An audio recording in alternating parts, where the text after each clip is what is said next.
মাকে তো মিস করো অনেক। হ্যাঁ, মাঝে মধ্যে যাই মায়ের কবরস্থানে, আপনার চাকলা কাশিনা। একজন বাবার দায়িত্ব কি এটুকু? তুমি কি তোমার বাবার প্রতি এটুকুই তোমার চাওয়া?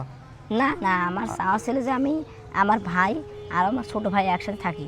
আমার আব্বা হচ্ছে মা মরে যাওয়ার পর আরেকজনকে বিয়ে করেছিল। মসজিদে এখানে মোটামুটি 3500 টাকা বেতন পাই। 35 লাইফ বলতে গেলে একটা ব্যবসা। ব্যবসা করতে তো টাকা লাগে। হ্যাঁ। দর্শক আসসালামু আলাইকুম। রোজার দিন আজকে আমরা এমন একটা ভিডিও করতে যাচ্ছি। আমার পিছনে দেখতে পাচ্ছেন একটা ছেলে মসজিদের এখানে খেদমতের কাজে আছে, তো ওর সাথে আমরা একটু কথা বলবো। আসসালামু আলাইকুম। ওয়ালাইকুম আসসালাম। কি অবস্থা হুজুর, ভালো আছেন? আছি আলহামদুলিল্লাহ। হ্যাঁ, আল্লাহ আমাকে রাখছে ভালো। 2 মিনিট সময় দেওয়া যাবে আপনার? এই রমজান মাসে আমি 2 মিনিট সময় চাই নিচ্ছি ওনার কাছ থেকে, আমাকে সময় দিবেন তো আপনি? হ্যাঁ ইনশাআল্লাহ। আচ্ছা, একটু এদিকে আসেন। কেমন আছেন আপনি? আছি আলহামদুলিল্লাহ। আল্লাহ রাখছে। কি নাম আপনার? মোহাম্মদ শাহাদত হোসেন। শাহাদত হোসেন, অনেক সুন্দর নাম। আল্লাহ, আপনি কি এই কর্মস্থল এখানে মসজিদে কাজ করেন? হ্যাঁ হ্যাঁ, কতদিন থেকে করেন আপনি? আপনার 5 মাস পূর্বে। 5 মাস পূর্বে? হ্যাঁ ও, কেন আপনি কি মাদ্রাসায় পড়াশোনা করতেন না এখানে? হ্যাঁ, মাদ্রাসায় পড়াশোনা করতাম। আপনার সেই ঈদগাহ গোরস্থান মাদ্রাসায় পড়তাম। এখানে পড়ার পরে আপনার পাবনা পড়লাম। পাবনা পড়ার পরে বাদ দিছিলাম, কোরআন পর্যন্ত পড়েছিলাম। আচ্ছা, এখানে তাহলে কে কে থাকেন আপনারা? আমরা 2 ভাই থাকতাম এখানে। কি আপনার ছোট? হ্যাঁ ওর কাছে আপনি রাখেন?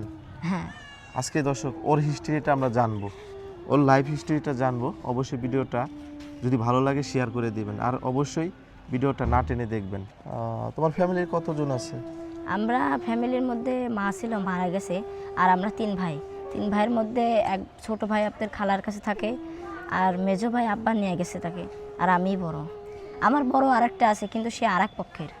ওটা আরেক পক্ষের। তোমার মা মারা গেছে না? হ্যাঁ মারা গেছে, 2 বছর পার হয়ে গেছে। তুমি কি এমনি কোনো পড়াশোনা করো না শুধু মসজিদে না চাকরি করো? না, পড়াশোনাও করি। আপনার 5 পর্যন্ত পড়ছি, আর এমনি আছে আরবি পড়ি। আরবিতে পড়ো না? তাহলে এখন আয় রোজগার কামাই কে করে, তুমি করো? আমি করি হ্যাঁ। তোমার ফ্যামিলিতে দেখাশোনা কে করে? আব্বা করে, কিন্তু আপনার আব্বা তো এখানে নাই। আব্বা তো মিশাতে কব না, না, সেটা সত্য। গুনাহ হলেই হবে, কিন্তু আপত্তি নাই। আব্বা নিজের হচ্ছে বড় ভাইয়ের মানে ভাবিকে বিয়ে করেছে, তার ভাবিকে, আমার আব্বার বড় ভাইয়ের। ও, তার ভাবিকে বিয়ে হ্যাঁ, করছে? তার আচ্ছা, ভাবিকে বলো। বিয়ে করেছে। তে আমি আগে ওই মসজিদে চাকরি করতাম। তে আপনার হচ্ছে আমি মসজিদে থাকতাম, কিন্তু মসজিদ থেকে আমাকে বার করে দেওয়া হয়েছিল, চাকরি থেকে আউট করেছিল একজন। তে ওখানে আমাকে টানাটানি, তে ওখানে আমার কি দোষ আমি নিজেও জানি না।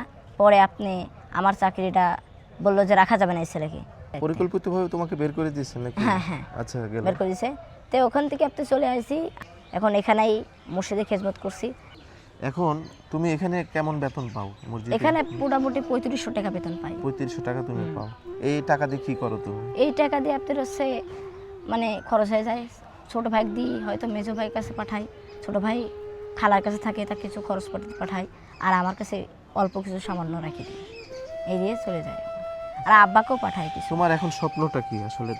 তুমি এখন তোমার এই জীবনটা পার করতেছো, আসলে তোমার স্বপ্নটা কি ছিল? আমার স্বপ্নটা ছিল আপনার, এখন সামনে স্বপ্ন যে আমি হচ্ছে সৎ পথে চলবো, কোনো একটা ভালো কাজ করব, যাতে আমার লাইফটা ভালোভাবে কাটে। কাজ এইটাই করবা?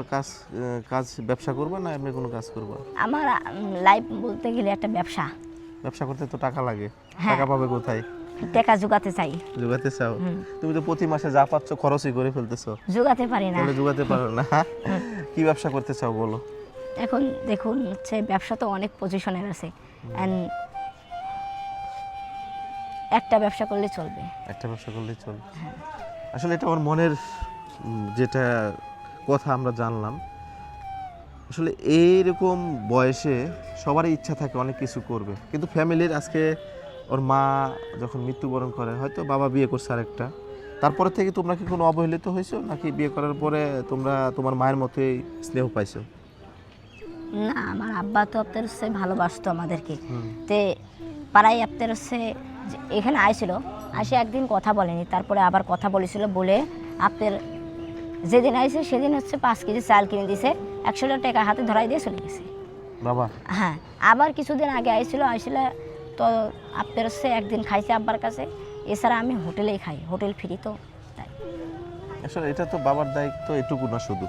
একজন বাবার দায়িত্ব কি এটুকু? তুমি কি তোমার বাবার প্রতি এটুকুই তোমার চাওয়া? না না, আমার চাওয়া ছিল যে আমি, আমার ভাই আর আমার ছোট ভাই একসাথে থাকি। আমার আব্বা হচ্ছে মা মরে যাওয়ার পর আরেকজনকে বিয়ে করেছিল, সে চলে যাওয়ার পরে ওই বড় মাকে বিয়ে করল। ঠিক আছে, বুঝলাম।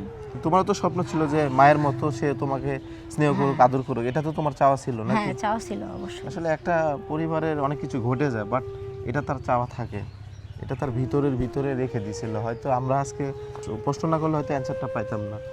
তো যাই হোক, ওর জন্য দোয়া রাখবেন, ও যাতে ভবিষ্যতে একটা ব্যবসা করতে পারে। আর ব্যবসাটা টাকা পাবে কোথায়, এটারও ব্যবস্থা করতে হবে কিন্তু। যাই হোক, আমরা দেখি তোমার জন্য কি করতে পারি। আমরা এখানে একটা কাজে আসছিলাম, তুমি তো সারাদিন রোজা ছিলা। ইফতার তো মসজিদে করো না? হ্যাঁ, ইফতারে অবশ্যই। ইফতার মসজিদে করে। আমরা তোমাকে আজকে আর কিছু করব না, ওর জন্য দোয়া রাখবেন, ও যাতে ওরে নিয়ে যাতে আমরা কোনো একটা কাজ করতে পারি। কারণ সে এই বয়সটা ছিল তার স্বপ্ন দেখার, বাবা মার সাথে ফ্যামিলির সাথে থাকার, হয়তো সেটা সে থাকতে পারতেছে না, বাট তার ভিতরে কিন্তু স্বপ্নটা থেকে যাচ্ছে। ভালো থেকো ভাইয়া, তুমি, তোমার জন্য দোয়া রইলো। আমি কি তোমাকে ইফতারের পরে কিছু খাওয়ার জন্য কিছু টাকা দিতে পারি, নিবা তুমি? সীমিত, জাস্ট এটা বড় ভাই হিসেবে সম্মান না।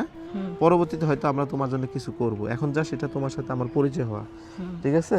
তুমি এই 100 টাকা তুমি ইফতারের পরে তুমি খাবা, তোমার যা মন চায়। তুমি কি নিবা টাকাটা? হ্যাঁ। আচ্ছা, ঠিক আছে। যাই হোক, তুমি ভালো থেকো, হ্যাঁ? তোমার জন্য দোয়া রইলো। হয়তো মা মারা গেছে কতদিন, তোমার 2 কতদিন? বছর পার হয়ে গেছে। 2 বছর পার হয়েছে না?